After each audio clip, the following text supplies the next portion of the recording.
Takže čaute ľudia, dneska si tam v novom videu. Dneska si preberieme dva trady.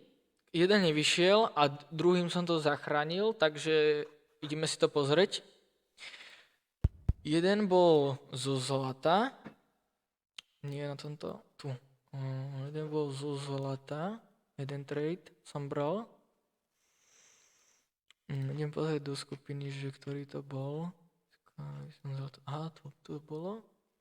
Takže 15 a túto zónu sme trefovali, ok. Tá zóna je... Yes. To bola táto zóna. Nie.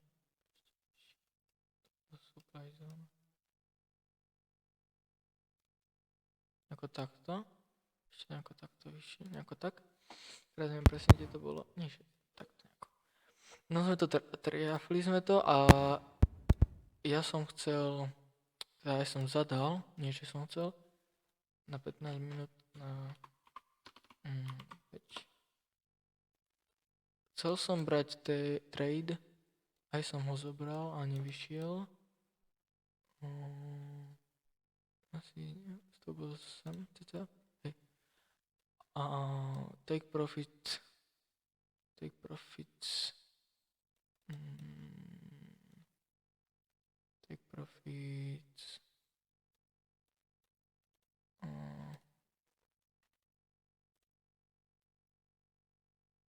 Ja, dobre.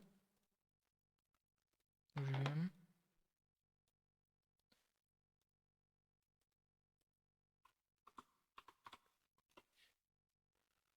Asi až sem dole.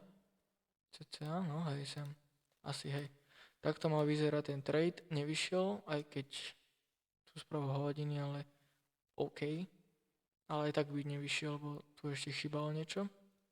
No ale potom som riešil euro a na eure to takto pekne sme boli na dosilnej zóne, ktorá sme videli vždy bola odmietnutá, nikdy nebola prerazená tu, takže sme mali potenciál ísť aj hore. To si už môžem vymazať. Tu máme Big High, takže ja som trafoval toto Big High. Môžeme si to dať. Mali sme tu pattern, ktorý komplet nejako vyzerá takto. Prečo mi ide kresliť?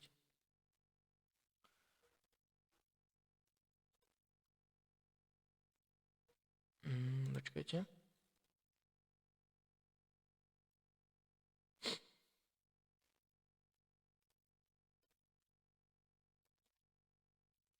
Ja nemám Wi-Fi.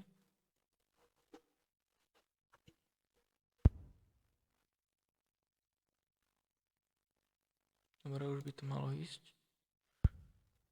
Ktorý nejako takto vyzerá, ktorý by mal nejako takto vyzerať.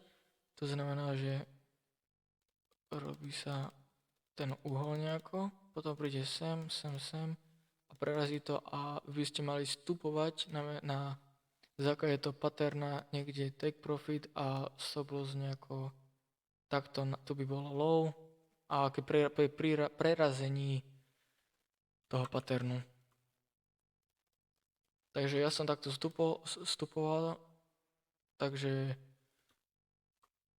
som zachránil ten trade. Ten trade som zachránil, čo som bol v minuse z toho zlata. Takže nejakých 36 pips. Tak. A to bolo asi všetko. Dalo by sa ešte chytiť tento short sem, ale to som už nebol pri tom, lebo som išiel cvičiť, ale nevadí. Ale tu môj deň už asi končí, tu som už potom nič nebral, aj keď tento rozmýšľam, jak to letí hore, ty kokso. Potom si poďme spraviť asi analýzu, si poďme spraviť na zajtra, som zvedavý, čo nájdem, čo uvidím. Takže takto vyzerá môj deň celý a to je asi všetko. Takže čus.